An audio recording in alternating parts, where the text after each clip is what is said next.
एक ऐसी टीचर है जो देखने में स्टूडेंट की जैसी लगती है और वो लाखों ऐसे लोगों को ट्रेन कर रही हैं जो टीचर्स बनना चाहते हैं। इतनी कम एज में जो वो काम कर रही हैं वो हम सब के लिए, यानी आप लोगों के लिए, मेरे लिए, पूरी दुनिया के लिए एक बहुत बड़ी इंस्पिरेशन है। Let's give an energetic and warm welcome to the one and only Himanshi Singh.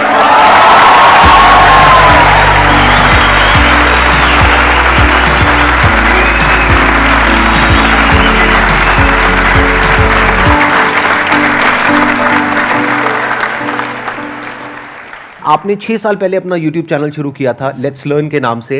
In fact ये नाम ही कितना कमाल का है, यानी ये सिर्फ सिखा नहीं रही हैं, सीख भी रही हैं। इनके लाखों सब्सक्राइबर्स हैं और करोड़ों व्यूज हैं इनके चैनल पे, यानी कि लाखों लोग इनको देख करके टीचर्स बन गए हैं।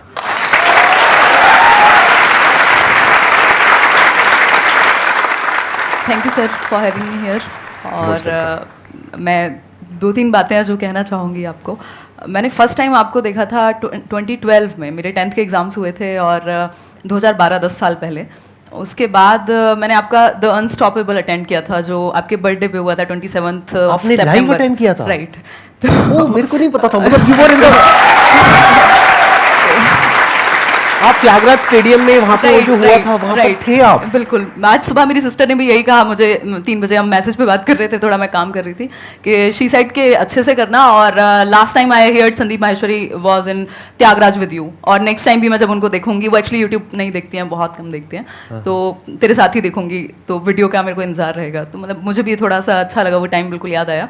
आपने 2 बच्चों की स्टोरी सुनाई थी और यू साइड के उसको पता नहीं था कि वो क्यों वो कर नहीं सकता, ये उसे नहीं पता था। मतलब वो बहुत एक अपने आप में इंस्पिरेशनल था। मतलब मेरी लाइफ में ये चीज़ रहती है कि मेरी टीम में भी कोई बोलता है कि नहीं हो सकता या नहीं है, मैंने कहा नहीं क्यों बोलते हो, छूटते ही थोड़ा देखो, हो जाएगा, तरीका तो होगा ही।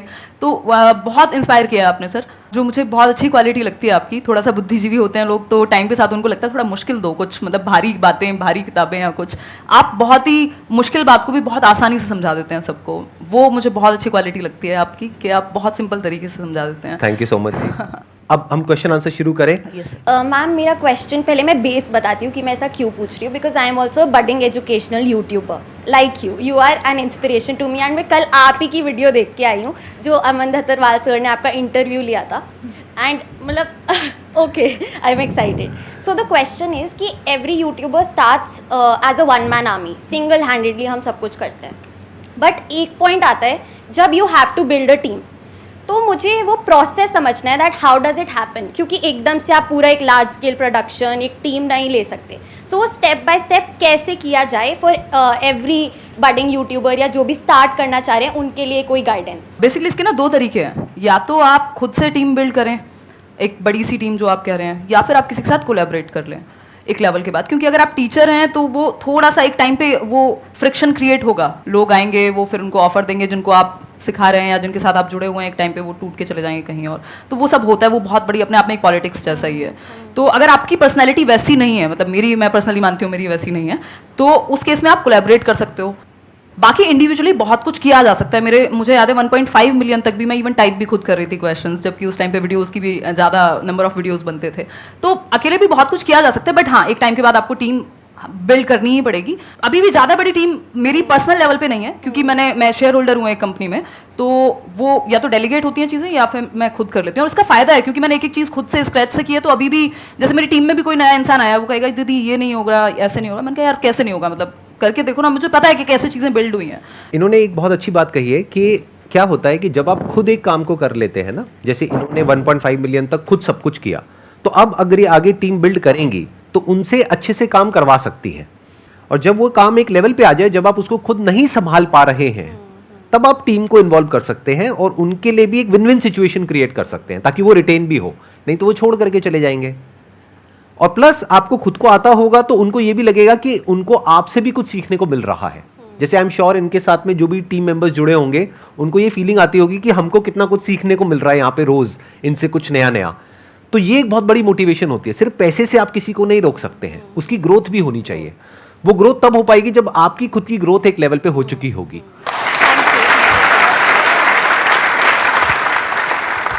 सर मैं एक डिफेंस एस्पिरेंट हूँ और मैं सीडीएस टारगेट कर रहा हूँ। तो सर प्रॉब्लम है कि अब सीडीएस मैं टारगेट कर रहा हूँ तो 2 केसेस हो सकते हैं, या तो एग्ज़ाम क्लियर होगा या फिर नहीं होगा। अगर नहीं होता है तो मैं बैकअप रखता हूँ, जैसे दिल्ली पुलिस सब इंस्पेक्टर या कोई भी गवर्नमेंट जॉब। तो मैम अब मैं क्या करूँ, या तो CDS ही सिर्फ टारगेट करूँ एक एग्जाम, या फिर सारे में एग्जाम्स टारगेट करता चलूँ कि नहीं दिल्ली पुलिस भी देखूंगा, मैं CGL भी देखूंगा, तो क्या करना चाहिए मुझे? इसके दो तरीके हो सकते हैं। एक तो ये हो सकता है कि आप जो कॉमन सब्जेक्ट्स होंगे ही, जैसे रीजनिंग है, मैथ्स है, ये हर जगह पे आते हैं, बिल्कुल है। तो वो तो आपके एक ही जगह से तैयार हो जाएंगे। अगर आप CDS की भी, सिर्फ CDS की भी तैयारी कर रहे हैं, तब भी वो हो जाएंगे कवर। कुछ चीज़ें अलग होंगी। तो मुझे लगता है कि अगर आपके जो कॉमन सब्जेक्ट्स हैं उनको आप पैरेलली प्रिपेयर कर रहे हैं, और एक टाइम के बाद आपको लगता है, पहले आप CDS पे ही फोकस रखिए, उसके बाद आपको लगता है कि CDS एक लेवल का तैयार है, तो जो बाकी एग्जाम्स भी, क्योंकि ऐसा नहीं है ना, हमारे हाथ में नहीं है कंट्रोल कि कब आएगा एग्जाम कौन सा, तो हम फिल तो सारे ही करेंगे, एटलीस्ट जो सेम कैटेगरी में हैं, आसपास के हैं। तो उस केस में जब आपने जो कॉमन सब्जेक्ट्स हैं वो पढ़ लिए होंगे, जो आपका मेन एग्जाम है, जो आपका प्लान है, जैसा कि आप कह रहे हैं, और उसके बाद जो बाकी बचे हुए कुछ सब्जेक्ट्स ही होंगे, थोड़ा बहुत ही चेंज होता है, वो आप जब वो एग्जाम आने वाला हो उस दौरान तैयार कर सकते हैं। तो दोनों चीजें हो जाएंगी। बट एक टाइम पे, मतलब एटलीस्ट 6 महीने 3 महीने तो आप एक एग्जाम को प्रॉपर दीजिए, ताकि एक लेवल आपका तैयार हो जाए कॉमन सब्जेक्ट्स का। बिल्कुल मैम। और सर सेकंड केस हो सकता है कि मैं क्लियर कर लूँ, तो देन सर मुझे SSB के लिए जाना होगा। SSB सर अब एक साइकोलॉजी टेस्ट होता है, पर्सनैलिटी टेस्ट। तो सर अब मैं अपनी पर्सनैलिटी एक ऑफिसर जैसे कैसे बना सकता हूँ? मैं कैसे अपना जो सोचने का तरीका है एक ऑफिसर जैसा कर सकता हूँ? आपको क्या करना है, ऐसे लोग जो वो बन चुके हैं, जो आप बनना चाहते हैं, जिस भी फील्ड में हैं, उनके आपको इंटरव्यूज मिलेंगे ऑनलाइन। आप उनके इंटरव्यूज देखते चले जाइए। उसमें से भी कुछ ऐसे लोग होंगे जिनके जैसा आप बनना चाहते हैं, यानी कि वो आपका आइडल है। बिल्कुल तो सर। उनके इंटरव्यूज आप बार बार देखिए, 2 बार देखिए, 5 बार देखिए, 10 बार देखिए, 20 बार देखिए। तो क्या होगा, धीरे धीरे आपके बिहेवियर में वो चीज उतरने लग जाएगी और आप उन्हीं की तरह बिहेव करने लग जाएंगे। बिल्कुल sir. Right? Okay, thank you sir. Most welcome. Sandeep sir, I would really like to say one thing. Thank you to you and your team members. हर किसी के लाइफ में अलग हार्डशिप्स रहते हैं, इमोशनल ट्रोल हो जाता है, मतलब लगता है कि यार सामने वाले को आप कितना समझाओ नहीं समझ रहा है, तो फिर खुद के अंदर लगता है कि कहीं हम ही तो गलत नहीं है। आपकी क्या, मेरी भी बहुत ट्रोलिंग होती है।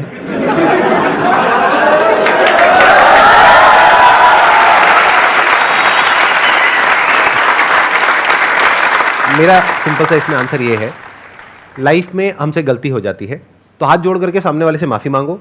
अगर वो माफ कर दे तो बहुत बढ़िया है, अगर नहीं करता है तो आप खुद को माफ करो। खुद को कभी ब्लेम मत करो। माफी मांगने से आप छोटे नहीं हो जाओगे, लेकिन खुद को ब्लेम नहीं करना है, क्योंकि गलती इंसान से होती है। हो गई आपसे गलती, यानी आपने कुछ करने की कोशिश करी और लोग आपको उल्टा बोल रहे हैं, तो आपको क्या करना है, ऐसे में आप कुछ मत बोलो किसी को भी, अपने काम को बोलने दो। अगर आपकी नीयत साफ है और आप अपने काम पे फोकस करते हो, और एक दिन ऐसा आता है जब आपका काम बोलने लग जाता है, तो अपने आप ही वो लोग जो आपको उल्टा बोल रहे हैं वो बोलना बंद कर देंगे। वो कब तक बोलेंगे? कभी तो सच सामने आएगा ना। एकदम। Thank you sir, thank you ma'am, thank you. मेरे जो पेरेंट्स हैं वो चाहते थे कि मैं गवर्नमेंट जॉब करूं, लेकिन मैं साइड बाय साइड अपना कंटेंट क्रिएशन का काम कर रही थी 1.5 साल से। लेकिन अब ऐसा पॉइंट आ गया है कि मैं उनको अब बताना चाह रही हूँ कि अब ये मैं करना चाहती हूँ। तो इसके अंदर पहली प्रॉब्लम यह है कि कन्विंस तो मैं जैसे तैसे कर दूँगी, लेकिन मुझे ये रिग्रेट आ रहा है कि उनकी मैं मतलब विशेज़ पूरी नहीं कर पा रही, तो उसका क्या करूँ? ये सिचुएशन ना, मतलब मुझे भी फेस करनी पड़ी थी एक टाइम में। मेरे फैमिली में सब टीचर्स ही हैं, गवर्नमेंट जॉब का पूरा है हल्ला एक तरह से। तो अभी आप किस स्टेज पे हैं ये उस पर भी डिपेंड करेगा कि आप अभी कैसे देख रहे हैं, आपको आगे तक का फ्यूचर कितना नज़र आ रहा है और कितना कॉन्फिडेंस है कि इस चीज़ में मतलब कर लोगे। देखो, इसमें 2 सिचुएशन हो सकती हैं। एक सिचुएशन ऐसी हो सकती है कि मैंने एक टाइम पे पापा को बोल दिया था कि मुझसे होगी नहीं जॉब ना, मैं 6 घंटे में खुश नहीं हो पाऊंगी, मतलब मैं कर ही नहीं पाऊंगी, मेरा दिमाग इतना एक्टिव रहता है अब कि मैं शायद वो उतनी शांत लाइफ नहीं हो पाएगी।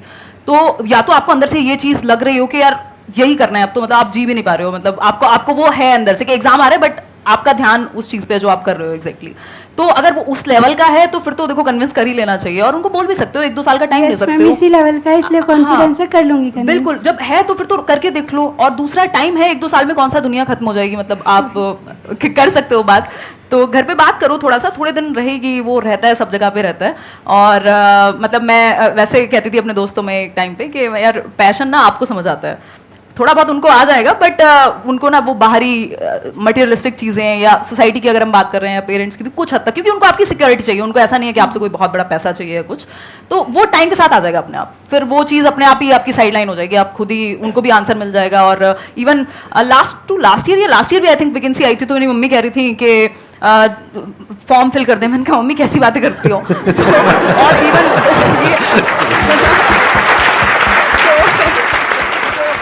और मैं आपको एक चीज और बता देता हूँ जो आप में से बहुत सारे लोगों को पता नहीं होगी, लेकिन मेरे को पता है। यहाँ पर कोई गेस्ट आते हैं तो मैं पूरी रिसर्च करता हूँ उनके ऊपर। तो मैंने आपका एक दूसरा चैनल भी देखा है, एक तो आपका लेट्स लर्न वाला है, एक आपका व्लॉग्स वाला चैनल है। तो मैंने व्लॉग्स वाले चैनल में देखा अभी रिसेंटली आपने ऑडी परचेज करी है, if I am not wrong, उसके बाद भी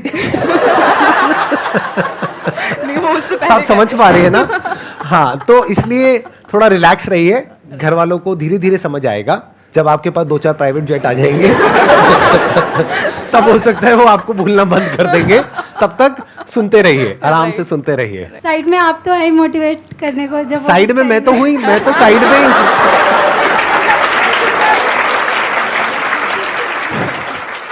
hello sir. Hello ma'am. Ma'am first of all आप बहुत क्यूट हो रियलिटी में। थैंक यू मैम एक्चुअली मेरा सीटेट से कोई लेना देना नहीं है, मेरा कुछ नहीं, मैं सिविल सर्विस एस्पिरेंट हूँ और एलएलबी कर रहा हूँ साथ में, बट स्टिल मैं आपकी सारी वीडियोस देखता हूँ, संडे वार्ता से लेके व्लॉग्स वगैरह सब, मैम बहुत इंस्पिरेशन लगता है। मैम एक्चुअली मेरा क्वेश्चन ये था कि मैं सिविल सर्विस की प्रिपरेशन कर रहा हूँ, फर्स्ट अटैम्प्ट दे भी चुका हूँ बट नहीं हुआ था क्लियर, फिर साथ में मैंने एलएलबी ले लिया DU से, तो मेरे को लगा था कि मतलब बिजी रहना है, अपने आप को बिजी रखना है, नॉलेज गेन करनी है, तो मैंने इतनी चीज़ें मतलब ऐसे वो कर लिया, एक रायता फैला, ऐसे कह सकते हैं रायता सा फैल गया है, बट अब वो फोकस नहीं हो पाता है, वो इंस्टाग्राम पे रील स्क्रॉल कर रहे हैं। बेसिकली अगर वो मोटिवेशन कहा भी जाता है, जैसे मैं एजुकेशनल साइकोलॉजी भी डिस्कस करती हूँ कि नीड से आता है, तो अगर आपकी नीड वो वाली सच में बड़ी है तो आप तरीके ढूंढ लेंगे, वो मैनेज कर लेंगे। मतलब ऐसा नहीं है कि नहीं हो सकता या किया नहीं है लोगों ने। मेरे खुद के कुछ फ्रेंड्स हैं जिन लोगों ने सेम जो आप बता रहे हैं वही सिनेरियो रहा है, हालांकि इंडिविजुअल डिफरेंसेस हैं, कंपेयर नहीं कर सकते, बट ऐसा नहीं है कि नहीं किया जा सकता। अगर आपकी वो नीड बहुत बड़ी है तो आप वेज ढूंढ लेंगे, और रील से तो वैसे भी कोई भला होने वाला है नहीं आपका। मतलब थोड़ा बहुत कभी देख लो तो समझ में आता है, बट वो तो मतलब हम इतने छोटे तो नहीं रहे ना कि हम अपना भला ना समझ सकें, तो इवेंचुअली तो वो हमें नुकसान ही पहुंचाएगा। मैम वो वहीं अटका रहता है दिमाग के, नहीं यार छोड़ो। ऐसा क्या मिल रहा है रील में? मैम पढ़ाई की तरफ, पढ़ाई से या कुछ प्रोडक्टिव काम से दिमाग हट के मतलब अनप्रोडक्टिव चीज़ों में हाँ, जा तो वो रहा है। आसान है ना, मतलब वहाँ पे अच्छा सर तो सब कुछ ही आसान है बट मतलब वो कंपैरेटिवली इजी है ना, वहाँ थोड़ा सा पेन होता है। अगर आप Yes, पढ़ने yes. बैठोगे वो भी इधर उधर भागेगा, तो वो तो आदत डालनी वो अगेन नीड बहुत बड़ी नहीं है जब तक, तब तक तो आप ऐसे इधर उधर घूमोगे। अगर वो नीड बहुत बड़ी हो जाएगी, जिस दिन आपको लगेगा कि ये चीज सच में इंपॉर्टेंट है, आप वेज ढूंढ लोगे, कुछ भी करके वो अपने आप उठ भी जाओगे, कर भी लोगे, पता नहीं क्या क्या कर लोगे। तो सारा खेल वही है, अगर सच में अंदर से उतनी उस लेवल की नीड ही नहीं है तो फिर खुद को भी धोखा मत दो और आसपास वालों को भी। मतलब सारा खेल उसी का है कि आप सच में कितना चाहते हो। Thank you ma'am, thank you.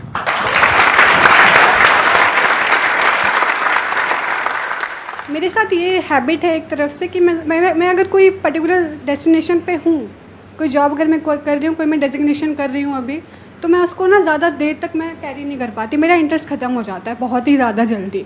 जो कि मेरे फ्रेंड्स कहते हैं तुझे चीज़ों को कैरी करना चाहिए, और मेरे पेरेंट्स भी इस चीज़ को लेकर मुझे काफ़ी कहते हैं तेरा काफ़ी रिसेंटली मैंने भी CA के लिए अटैम्प्ट किया था, फिर मेरा दिमाग मतलब हट गया, वहाँ से प्रॉपर डाइवर्ट हो गया, फिर मैंने कस्टमर सपोर्ट ज्वाइन कर लिया, तो मेरा इंटरेस्ट बहुत जल्दी लॉस हो जाता है, और इसकी वजह से मुझे काफ़ी ज़्यादा प्रॉब्लम्स भी फेस करनी पड़ रही है, क्योंकि मेरा करियर एक तरफ से रुक गया है, हर जगह मैंने हाथ मार लिया और कुछ भी नहीं है मेरे पास अभी।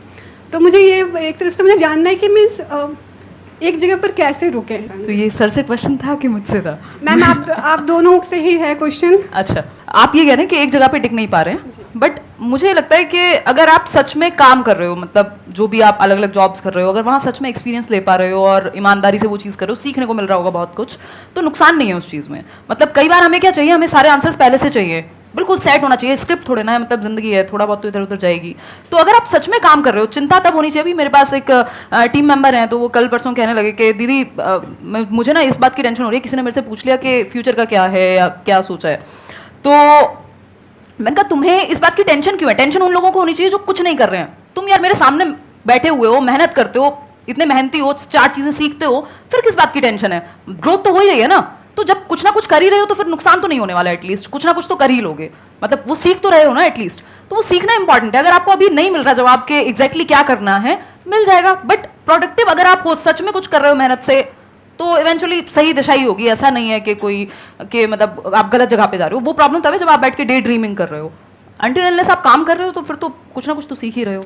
एक है कि मैं क्या करना चाहता हूं या चाहती हूं, एक है प्रैक्टिकली आपको ये देखना होगा कि आप किस काम में एक्चुअल में अच्छे हो। जैसे अभी आपने बोला कस्टमर सपोर्ट डिवीजन में आप हो, तो कस्टमर सपोर्ट से क्या कनेक्ट होता है? सेल्स। और सेल्स में इतना पोटेंशियल है जिसकी कोई हद नहीं है। हो सकता है मैं आपसे पूछूंगा आप क्या करना चाहते हैं, आप कहेंगे मैं सिंगर बनना चाहती हूं, मैं डांसर बनना चाहती हूं, मैं ये बनना चाहती हूं, मैं वो बनना चाहती हूं। उसको छोड़ दीजिए। आप ये देखिए कि आप एक्चुअल में किस काम को करने में अच्छे हैं, जहां पे आपको रिजल्ट अच्छा मिलता है, जहां पे आपको एप्रिसिएशन मिलता है, जहां पे आपको ये लगता है कि हां मैं इस काम को कर सकती हूं। जो अभी आपने बोला मैं उसी पॉइंट को आगे बिल्ड कर रहा हूं, that could be customer support. तो अब आप इससे एक रिलेटेड लाइन है, दैट इज सेल्स। सेल्स से रिलेटेड लाखों बुक्स हैं, उसमें से जो कुछ कमाल की बुक्स हैं उसको आप पढ़ना शुरू कर देते हैं, तो ऑटोमेटिकली आपका जो दिमाग है वो सेल्स में आगे बढ़ता चला जाएगा। तो उसके लिए आपको क्या करना है, अपना पूरा फोकस डाला सपोर्ट को समझने में। आपने बोल तो दिया सपोर्ट, कस्टमर सपोर्ट, ये कोई छोटी चीज नहीं है। एक कंपनी के लिए कस्टमर से इंपॉर्टेंट कुछ नहीं है। अगर कस्टमर कंपनी को छोड़ देगा तो कंपनी बंद। तो customer support is very very important department, जिसको हम कई बार छोटा समझ लेते हैं। हमें लगता है I am in customer support. नहीं, it is not a small department. तो आप पहले समझिए कस्टमर सपोर्ट क्या होता है। अभी तो आप बाय चांस उस फील्ड में चले गए हैं, आपने कहीं अप्लाई किया, आपको जॉब मिल गई, but you are not an expert in that field. आप ये नहीं कह सकते कि मैं दुनिया की बेस्ट कस्टमर सपोर्ट एग्जीक्यूटिव्स है उसमें से एक हूं, कि अगर मेरे पास में कोई कस्टमर आता है डील करने के लिए, चाहे वन ऑन वन, चाहे ऑनलाइन, चाहे कैसे भी, I can convert that customer. ये कॉन्फिडेंस अभी आप में नहीं होगा। तो अगर ये कॉन्फिडेंस आप डेवलप कर पाए, अपनी स्किल्स को अपग्रेड कर पाए, सीख पाए और अपने आप को ऐसा बना पाए कि जो कंपनीज हैं वो आपको रिक्रूट करना चाहें बेस्ड अपॉन रिजल्ट्स, क्या आप बताएं कि देखिए पिछली कंपनी में मैंने 1 साल तक काम किया, इतनी सेल्स मैंने जनरेट करी उस कंपनी के लिए, तो क्या उसका जो कॉम्पिटिटर है वो आपको डबल सैलरी नहीं देगा? उसको नहीं दिखेगा कि वो कितना कमाएगा आपको पैसा दे करके। वो पैसा दे करके आप पे एहसान नहीं कर रहा है, वो अपनी कैलकुलेशंस करेगा। तो अपने आप को इस लायक बना लो कि लोग आपके पीछे आए, कंपनीज आपके पीछे आए।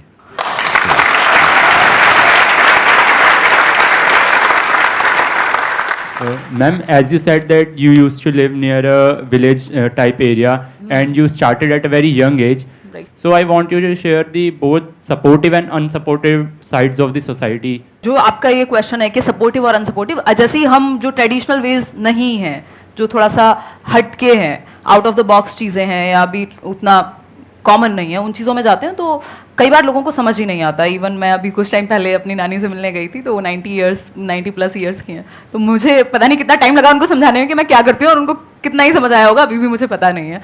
तो बेसिकली इस तरह की चीज़ें ना समझने में ईजी नहीं होती, स्पेशली अब हमसे पहली जनरेशन के लिए या जो जनरल परसेप्शन चल रहा है सोसाइटी में उनके लिए। बट कुछ कुछ चीज़ें अपने आप समझ आएंगी टाइम के साथ, मतलब वो टाइम को जवाब देने दीजिए। आपको अगर सच में इंटरेस्ट है और आप उस चीज़ को करने में खुश हैं, आप सीख रहे हैं और एक हर दिन एक नया चैलेंज है और आपको लग रहा है कि आपकी ग्रोथ हो रही है और आपको पता है कि यहाँ तक का रास्ता दिखा है, क्योंकि ये ऐसी चीज़ थी जहाँ पे मुझे पता नहीं था कि ये करियर भी हो सकता है। इवन मैंने जिस दिन फर्स्ट वीडियो डाला मुझे नहीं पता था मोनेटाइजेशन जैसी कोई चीज़ होती है, वो वीडियो कैसे डालते हैं वो भी मैंने सर्च करके ही डाला था। तो उस केस में वो आप जहाँ तक का रास्ता दिख रहा है उतना एटलीस्ट उस चीज़ पे फोकस करो और देखो आपकी फील्ड में कुछ लोग अगर हैं, तो अब तो है ही एटलीस्ट इस तरह की चीज़ों में, तो आप उनको देख के भी सीख सकते हो कि क्या अपर लिमिट है या फिर मतलब किस तरह से आप चीज़ें करोगे। तो सपोर्टिव और अनसपोर्टिव, कई बार जो लोग आपके क्लोज मतलब सर्कल में है, जो फैमिली है, तो उनको पता है यार ये रात को मेहनत करती है। उस टाइम पे आवाज़ आती थी दिन में तो मैं रात को रिकॉर्ड करती थी रूम बंद करके ताकि सब सो रहे हैं, तो वो उनको समझ में आएगा कि यार ये मेहनत कर रही है और ये सच में या कर रहा है, सच में ये चीज़ में इंटरेस्टेड है, तो वो कुछ हद तक आपको सपोर्ट करेंगे। दूसरी चीज ना सपोर्ट करने की रही तो आपको सबका सपोर्ट फर्स्ट डे या डे 1 पे क्यों चाहिए? मतलब जरूरी नहीं ना, ज्यादा लोग नहीं चाहिए होते, 1-2 लोग भी अगर आपको लगता है कि समझ रहे हैं तो ठीक है, उतना इनफ है। आप करते जाइए, ज्यादा समझाने की कोशिश मत कीजिए सबको, उसमें आप ही कंफ्यूज होंगे और परेशान भी होंगे जब लोग सपोर्ट नहीं करेंगे। तो मेरे साथ भी वही हुआ है कि मैंने एट टाइम्स, जहाँ पे मेरी बुक आई 2019 में फर्स्ट बुक, तो मेरे फादर बहुत खुश हुए और अभी तो वो नहीं है इस दुनिया में, बट वो सच में बहुत खुश हुए क्योंकि बुक उनको समझ में आसानी से आती थी। बुक मतलब सबको पता है कि भाई बुक लिखनी होती है, मेहनत होती है, ये वो, तो उनको वो चीज़ बहुत अच्छे से समझ में आई, उन्होंने और बहुत अच्छे से सपोर्ट किया। उससे पहले शायद उनको लगता होगा कि यार ठीक है टाइम पास के लिए मान लो, या फिर चलो इसकी कम्युनिकेशन स्किल्स डेवलप हो रही है, मेरे भाई ने कभी दिखा दिया उनको वीडियो। तो वो सपोर्टिव अनसपोर्टिव दोनों चीज़ें रहेंगी, बट आपको फोकस काम पे रखना है।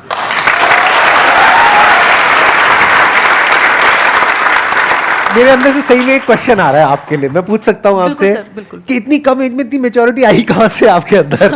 मतलब इतनी कम एज में जो आप बातें कर रहे हो, आई एम श्योर आप लोग भी फील कर रहे होंगे कि जो इनके आंसर्स हैं उसमें जो डेप्थ है, जिस लेवल की इनकी मेच्योरिटी है, बहुत कुछ मेरे को आपसे सीखने को मिल रहा है, सीरियसली, जेन्युइनली। तो ये कहाँ से आई इतनी कम एज में इतनी मेच्योरिटी आपके अंदर? मुझे लगता है कि वो जो मेरे फॉर्मेटिव ईयर्स थे, ऑलमोस्ट 13-14 ईयर्स जो मैं गांव में थी, फिर टीचर्स की फैमिली है, तो बचपन से वो देखा है वैल्यू कि पैसा कम है चलेगा, बट वो वैल्यूज़, सच बोलना, या मतलब ये सब चीज़ें कॉमन रही हैं आसपास। मैं देखती थी गांव में मेरे जो मामा जी हैं, उनके पास लोग आ रहे हैं, वो सलाह लेने आ रहे हैं कि मास्टर जी से पूछते हैं क्या करते हैं, या फिर कुछ भी इस तरह का। और ऑनेस्टी से लोग, हर चीज़ पे ऐसा नहीं होता कि यार मेरे को इससे कुछ चाहिए। अभी मैं देखती हूँ यहाँ दिल्ली में बहुत होता है ये चीज़ कि कोई भी आपके सामने बैठा है तो दैट मीन्स पहले, अब तो मुझे शक्ल देखते ही मन करता है पूछ लूं क्या चाहिए भाई बता दे, इनडायरेक्टली मत घुमा। तो वो एक वो जो एक प्योरिटी है, वो चीज़ वहाँ से आई। फिर फादर भी हमेशा उसी तरह की बात, फैमिली बहुत ज्यादा मैटर करती है, मतलब इस चीज में मेरे ये। और दूसरा जो एक्सपीरियंसेस रहे हैं अलग अलग तरह के, क्या ये जो आपने स्क्रैच से अपना ये शुरू किया और अपना ये पाथ बनाया और 6 साल में जो कुछ भी किया, उसने भी एक बहुत बड़ा रोल प्ले किया होगा सर? उसने क्योंकि वहाँ पे आपने ये बहुत कुछ सीखा होगा वहाँ से। बिल्कुल सर, बिल्कुल ये बात आप सही कह रहे हैं कि मतलब मैं अभी एक टेड टॉक भी हुई थी तो मैं वही कह रही थी, टाइटल था कि why not to become a millionaire, and I am saying this after becoming a millionaire myself. तो मैंने ये कहा था कि आप मिलियनेयर इसलिए मत बनिए, पैसे में प्रॉब्लम नहीं है, आप भी कहते हैं, ये मैंने आपके सेशंस में भी देखा है कि पैसे में प्रॉब्लम नहीं है, आप पैसे को यूज कीजिए, जो करना है करिए, खुश रहिए, उसको एंजॉय करिए, बट इसलिए मिलियनेयर मत बनिए क्योंकि सबने कहा है कि हासिल करनी होती है, पैसा बहुत अच्छी चीज है और पता नहीं ये हो जाएगा, उसके बिना आप प्रूव नहीं कर पाएंगे, उसके बिना आप इंसान ही नहीं है, मतलब आप काम के ही नहीं है अगर आप पैसा नहीं कमा रहे, आप अच्छी पोस्ट पे नहीं है, आपकी लोग मतलब वाहवाही नहीं हो रही है सोशली। इसलिए पैसा मत कमाइए, पैसा इसलिए कमाइए या फिर कुछ भी करिए इसलिए करिए क्योंकि आप वहां तक पहुंचते पहुंचते जो बन जाएंगे वो इतनी वैल्यूएबल चीज है, आपकी डिसीजन मेकिंग, आपकी रिस्क टेकिंग। बेसिकली आप बिजनेस या कोई भी काम जब रिस्क टेकिंग, मतलब जो भी ऐसा काम है जो थोड़ा सा पाथ से हटके है, जो नॉर्मल ट्रेडिशन से हटके है, वहां पे आप लाइफ सीखते हैं। मतलब बिजनेस क्या है, लाइफ के जैसा है, जो मुझे समझ में आया है, या कोई भी नया काम जिसमें इम्परमानेंस है, कभी भी खत्म हो सकता है, लाइफ भी कभी भी खत्म हो सकती है।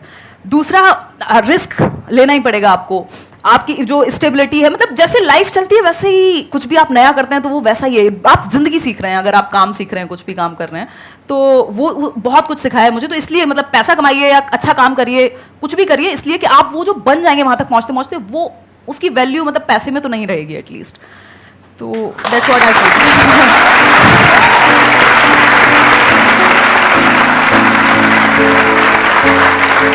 एक टोकन ऑफ एप्रिसिएशन है, आप इतनी दूर से आए हमारे लिए टाइम निकाल करके, this is a thank you for you thank you so from our entire family and our entire team.